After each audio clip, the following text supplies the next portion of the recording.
कुटुंब, आपलं जे कुटुंब असतं त्याच्याबद्दल जाणून घ्यायचं आहे. आपल्या कुटुंबाव्यतिरिक्त इतर नाती जी असतात त्यांच्याबद्दल थोडंसं जाणून घ्यायचं आहे. बरोबर आहे.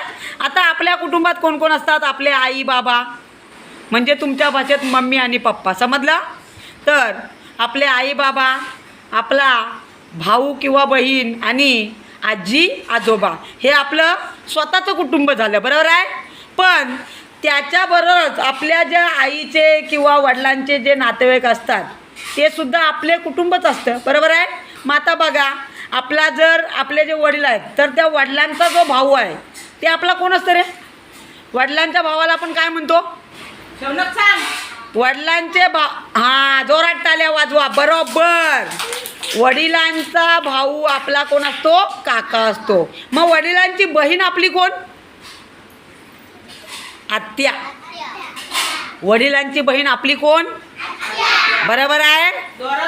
वडिलांचे वडील आपले कोण असतात माहिती आहे? वडिलांचे वडील म्हणजे आपले आजोबा आणि वडिलांची आई म्हणजेच आपली आजी. समजलं? आता हे झालं वडिलांच्या बाबतीत. आता आपण आईच्या बाबतीत बघूया. आईला सुद्धा भाऊ असतो आणि आईच्या भावाला आपण काय म्हणतो रे? बरोबर. काय बोलतो? मामा. आणि आईची जी बहीण असते तिला आपण काय म्हणतो? मावशी. आईची बहीण असते तिला काय म्हणतो आपण? मावशी. बरोबर आहे. आता मला सांगा, मग मामाची बायको ती आपली कोण?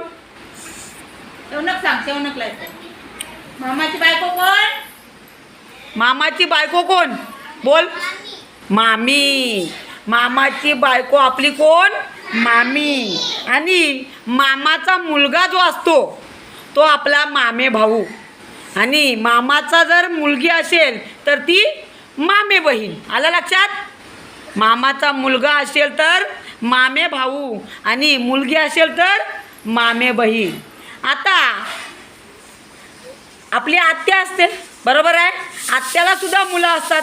मग आत्याची जर मुलगी असेल तर ती आत्ते बहीण आणि आत्याचा मुलगा असेल तर तो आत्ते भाऊ.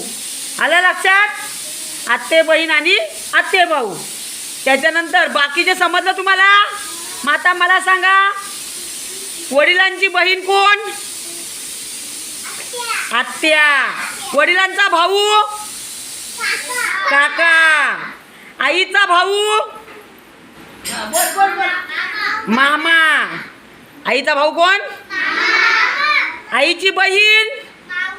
मावशी. मामाची बायको? मामी.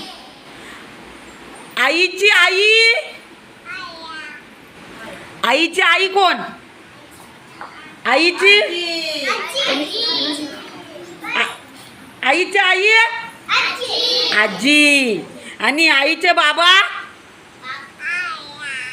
आईचे बाबा कोण? आजोबा. मग आता मला सांगा, वडिलांची आई? आजीच. वडिलांचे बाबा? बरोबर आहे. समजलं? ओके.